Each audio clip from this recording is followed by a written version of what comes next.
الحمد لله وكفى والصلاة والسلام على عباده الذين اصطفى خصوصا على أفضلهم وخاتم النبيين محمد الأمين وعلى آله وصحبه أجمعين. أما بعد فقد قال الله تبارك وتعالى كما ورد في سورة الحديد: اعوذ باللہ من الشیطان الرجیم بسم اللہ الرحمن الرحیم. سبح للہ ما فی السماوات والارض وهو العزیز الحکیم. له ملک السماوات والارض یحیی ویمیت وهو على كل شیء قدیر. هو الاول والآخر والظاہر والباطن وهو بكل شيء عليم. هو الذي خلق السماوات والأرض في 6 أيام ثم استوى على العرش يعلم ما يلج في الأرض وما يخرج منها وما ينزل من السماء وما يعرج فيها وهو معكم أينما كنتم والله بما تعملون بصير. له ملك السماوات والأرض وإلى الله ترجع الأمور. يولج الليل في النهار ويولج النهار في الليل وهو عليم بذات الصدور. صدق الله العظيم. رب اشرح لي صدري ويسر لي أمري واحلل عقدة من لساني يفقهوا قولي. اللهم ربنا ألهمنا رشدنا واعصمنا من شرور أنفسنا. اللهم أرنا الحق حقا وارزقنا اتباعه وأرنا الباطل باطلا وارزقنا اجتنابه. آمین یا رب العالمین. سورہ حدید کی پہلی 6 آیات کے بارے میں یہ عرض کر چکا ہوں کہ میری معلومات کی حد تک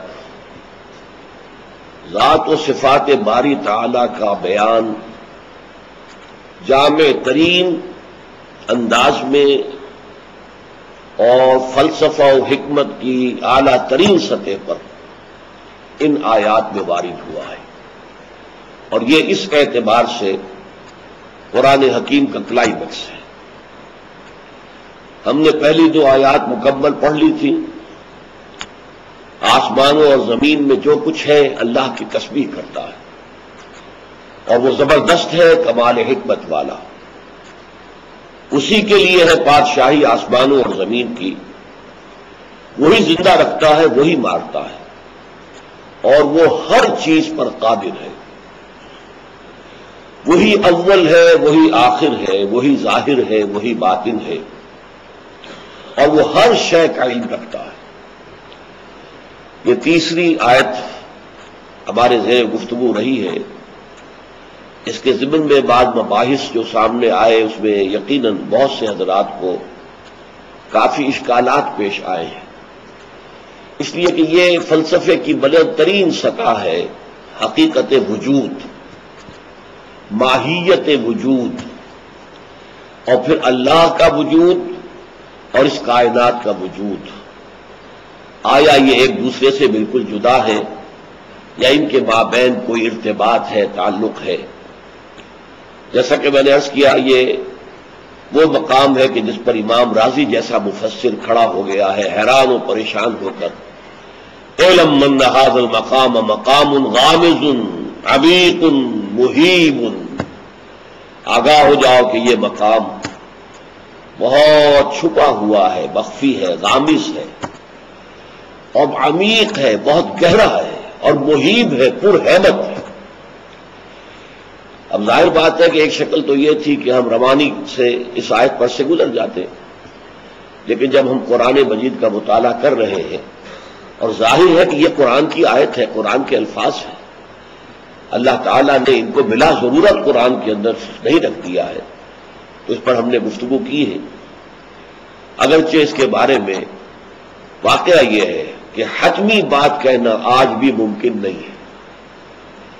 میں نے یہ کچھ آپ سے عرض کیا ہے، وہ یہ ہے کہ ایک تو ہے لا معبود الا اللہ، لا الہ الا اللہ، اس کی ایک سطح ہے لا معبود الا اللہ، یعنی لا مسجود الا اللہ، لا حاکم الا اللہ، لا شارع الا اللہ، حکم دینے والا کوئی نہیں اللہ کے سوا، اور کوئی نہیں شریعت دینے والا، قانون دینے والا اللہ کے سوا، لا قاضی الحاجات الا اللہ، لا حل المشکلات الا اللہ، کوئی نہیں ہے کہ جو ہماری ضرورتوں کو پورا کر سکتا ہو سوائے اللہ کے، لا غافر الذنب الا اللہ، کوئی نہیں ہے جو ہمارے گناہوں کو معاف کر سکے سوائے اس کے، لا رازق الا اللہ، کوئی نہیں ہے جو ہمیں رزق دیتا ہو سوائے اللہ کے۔ اب یہ ہے لا معبود الا اللہ، یہ ہے شریعت۔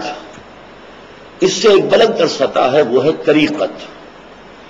لا محبوب الا اللہ، لا مقصود الا اللہ، لا مطلوب الا اللہ۔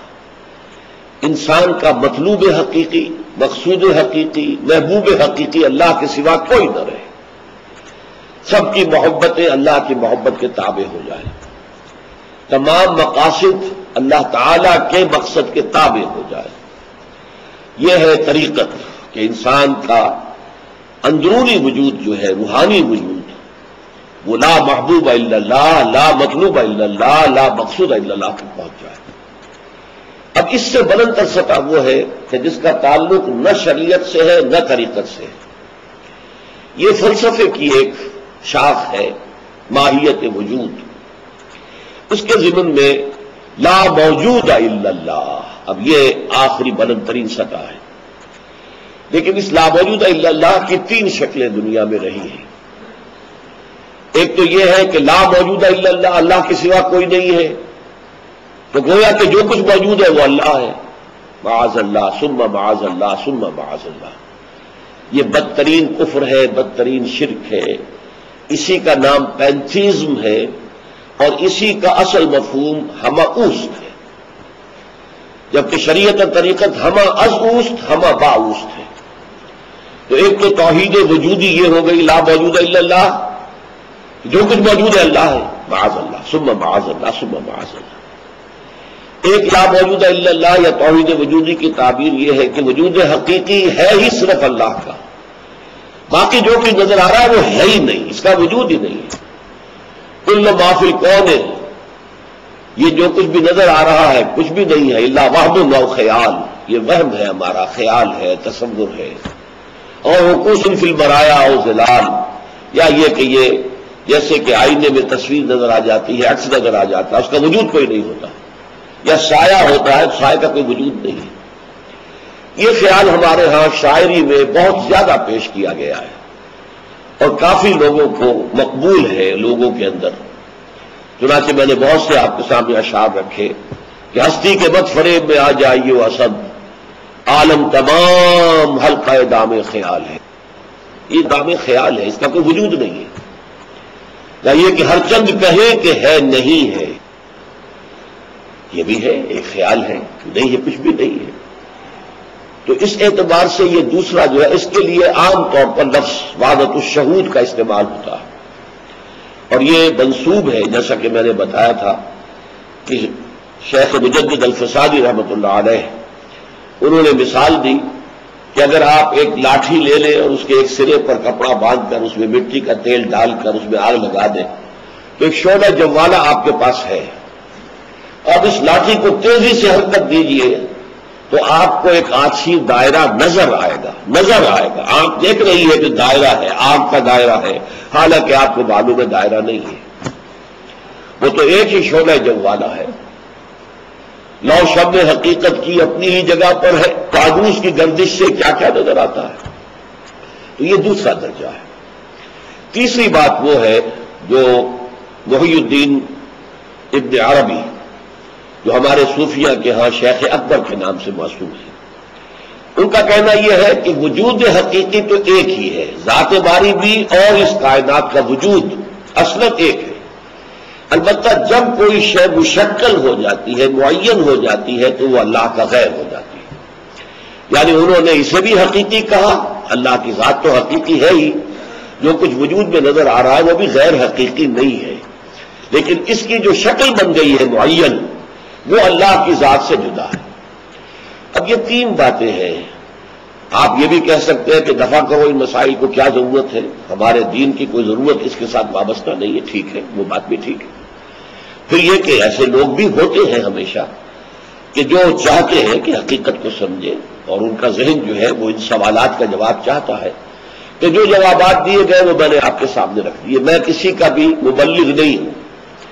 البتہ ظاہر بات ہے کہ پہلی بات کہو کہ میں تردید کرتا ہوں with all the emphasis at my command کہ جو کچھ ہے اللہ ہے، نہیں، یہ کفر ہے، یہ شرک ہے، قطعاً غلط ہے۔ البتہ یہ ہے کہ وحدت الشعور یا وحدت الوجود کی دو تعبیرات میں سے آپ کو جو پسند آئے آپ قبول کر لیں، کوئی بھی پسند نہ آئے اس کو پھینک دیجیے۔ اب ہم آگے چل رہے ہیں۔ هو الاول والآخر والظاہر والباطن وهو بكل شيء علیم، اور وہ ہر چیز کا علم رکھتا ہے۔ اب سیدھی سی بات یہ ہے کہ اگر تو وہ وجود جو ہے ماہیت وجود کے اعتبار سے اللہ تعالیٰ کا وجود جو ہے اس کائنات کے وجود سے کہیں جدا نہیں ہے، ایک تصور تو یہ ہے، اگلی آیت میں ہم پڑھیں گے کہ کہیں کوئی تخت ہے، تخت طاؤس ہے یا کوئی اور بڑا تخت ہے، اس تخت کے اوپر اللہ تعالیٰ بیٹھا ہوا ہے، اس کو ہم جسمانیت کہیں گے، جسمیت کہیں گے، اور یہ کہ اللہ کسی خاص مقام پر کسی خاص جہت کے اندر گویا کہ پھر محدود ہو جاتا ہے۔ لیکن اگر ہم یہ مانتے ہیں کہ نہیں، اللہ تعالیٰ اس کائنات کے ساتھ ہی اس کا وجود ہے، تو پھر یقیناً وہ ہر شے کا عالم ہے، ہوا بکل شیء علیم۔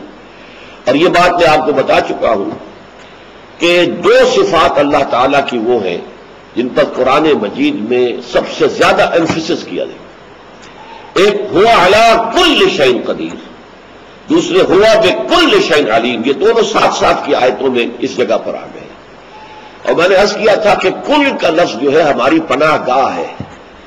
ہم جانتے ہیں اللہ قادر ہے، کتنا قادر ہے یہ ہم کیا سمجھیں گے، ہمارے چھوٹے سے ذہن میں اس کی مقدار کا کوئی سوال آ ہی نہیں سکتا۔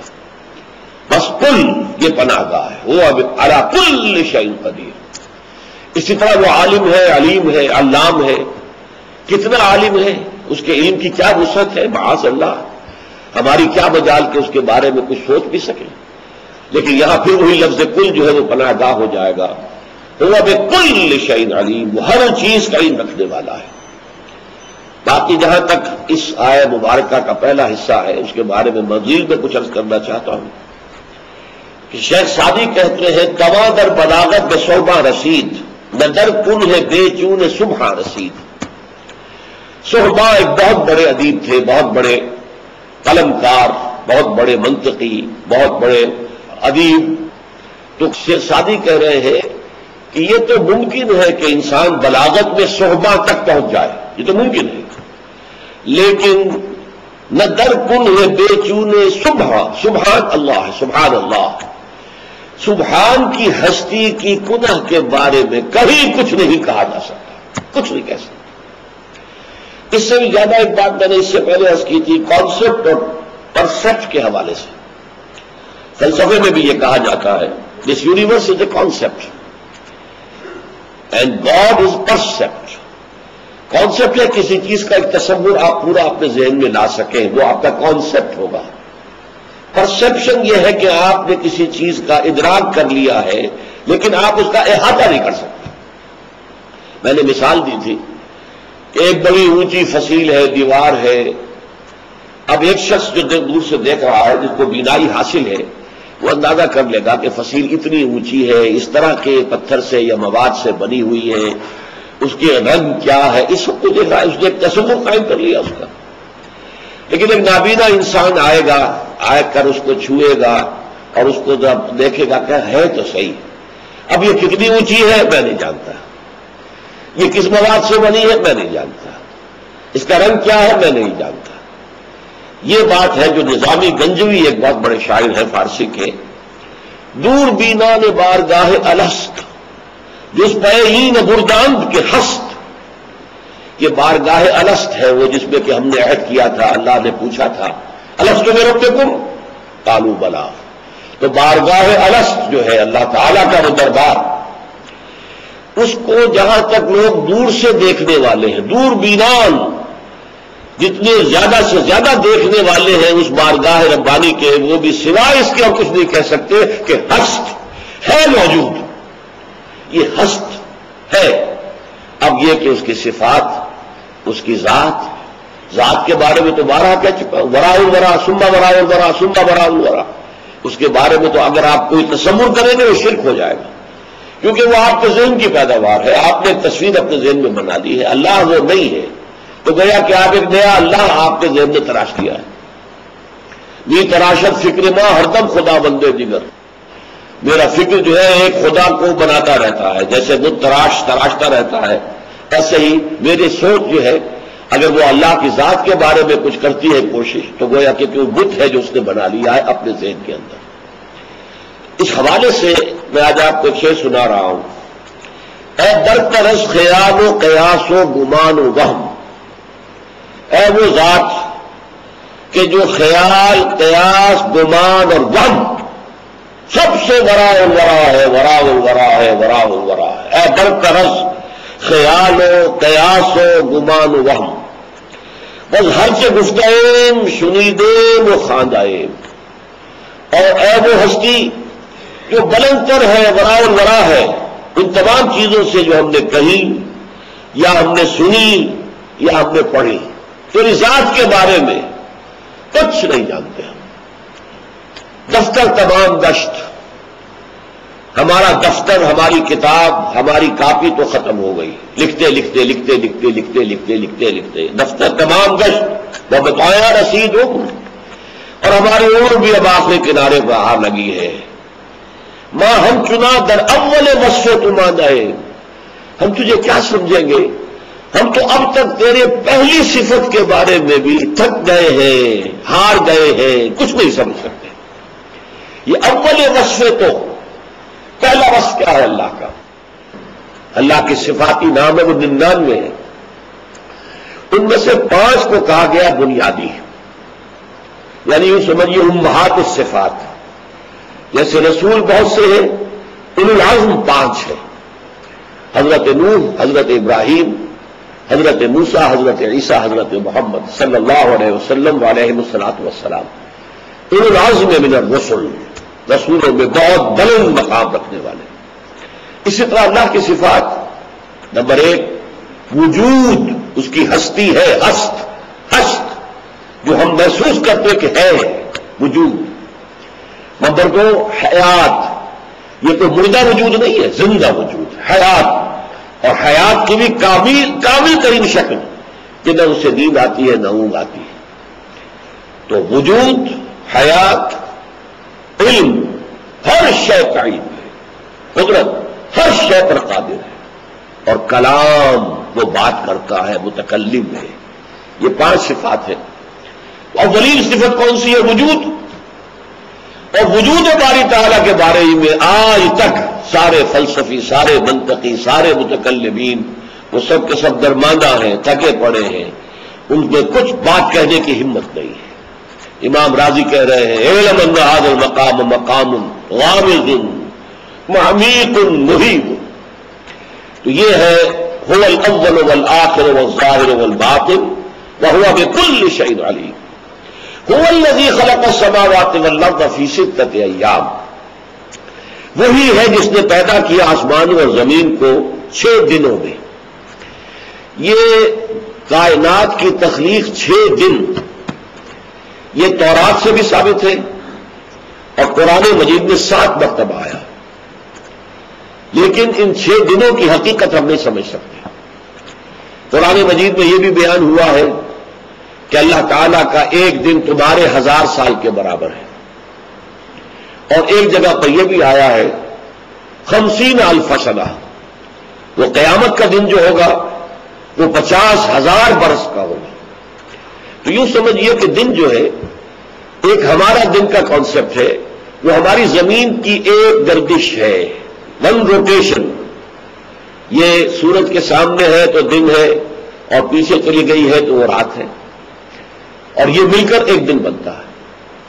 یہ تو ہوا ہماری زمین کا دن، لیکن ہو سکتا ہے کہ مریخ کا دن کچھ اور ہو، اس کی ایک جو ہے اپنے محور پر جو حرکت ہے وہ ایک 24 گھنٹے میں نہیں بلکہ 100 گھنٹوں میں ہوتی ہے. اور جو دور دور سے سیارے ہیں بڑے بڑے ہیں زمین سے بہت بڑے بڑے, ان کا ایک دن پتہ نہیں کتنا ہوگا. پھر یہ سورج جو ہے یہ بھی اپنی جگہ پر حرکت کر رہا ہے, اس کی بھی دونوں موومنٹس ہیں, محوری گردش بھی ہے اور ایک وہ دورانی جو ہے اپنے پورے کنبے کو لے کر اپنے سارے سیاروں کو لے کر وہ کسی اور بہت بڑے ستارے کے گرد چل رہا ہے. تو اب اس کا بھی ایک دن ہے. کیا تصور ہم کریں گے اس کے ایک دن کا؟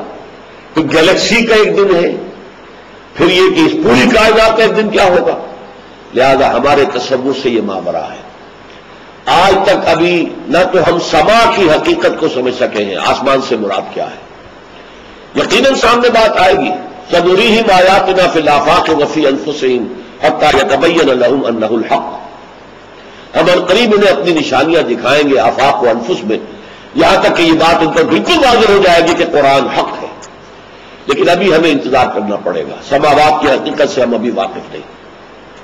اسی طرح یہ کون سے دن ہے؟ ملینیمز ہے, یہ لاکھوں سال ہمارے حساب سے جو ہے وہ کوئی ایک دن بنتا. واللہ اعلم 6 دن کی بات جو ہے متفق علیہ.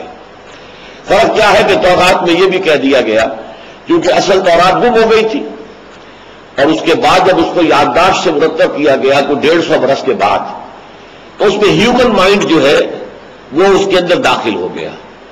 لہذا یہ بھی لکھ دیا گیا کہ 6 دن میں اللہ نے آسمان اور زمین کی تخلیق مکمل کی, 7ویں دن اس نے آرام کیا. اس 7ویں دن کے آرام کا تصور ہے جو ویسٹ میں ویکینڈ کی طرح کا جو بنیاد ہے در حقیقت ویکینڈ, وہ اس پر مبنی ہے کہ 7ویں دن اللہ نے آرام. آخر تھک گیا نا, اتنی بڑی کائنات پیدا کی 6 دن میں, تو تکان ہوئی ہے.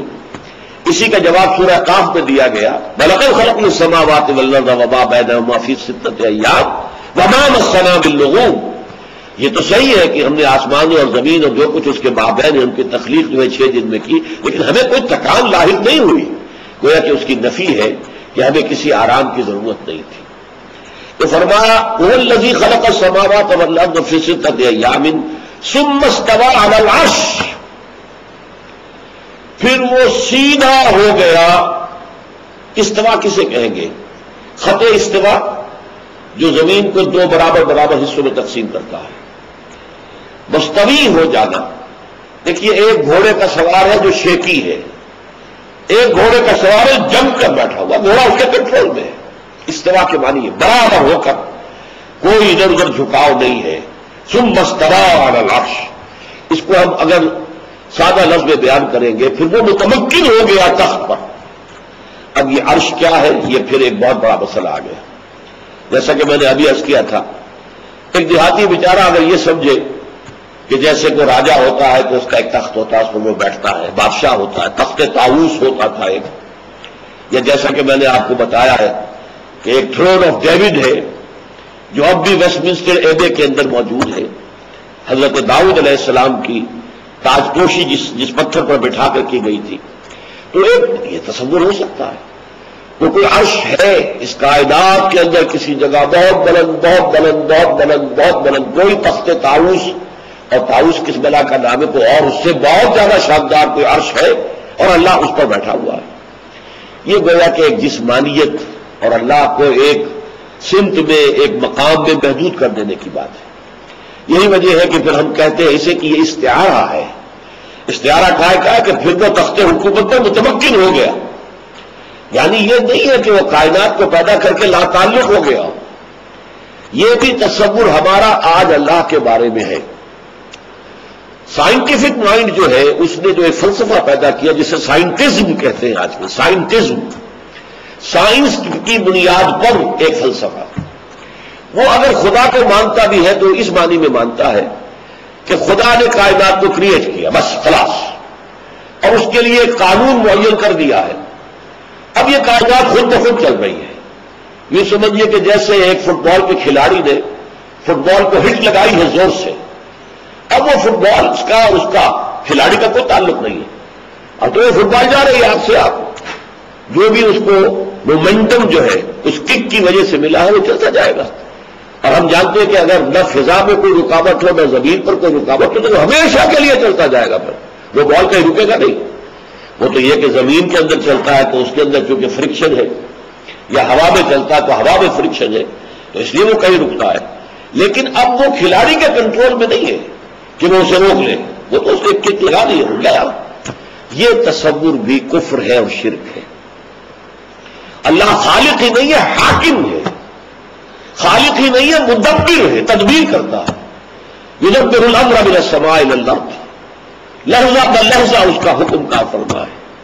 یہ جو پہلی بات میں نے اس کی سائنٹزم، اسی کا سب سے بڑا مظہر یہ ہوا ہمارے ہاں، جو خاص طور پر شروع ہوا سر سید احمد خان سے، کہ یہ جو اللہ تعالیٰ کے قوانین طبیعہ ہیں انہیں کوئی نہیں توڑ سکتا، اللہ بھی نہیں توڑ سکتا۔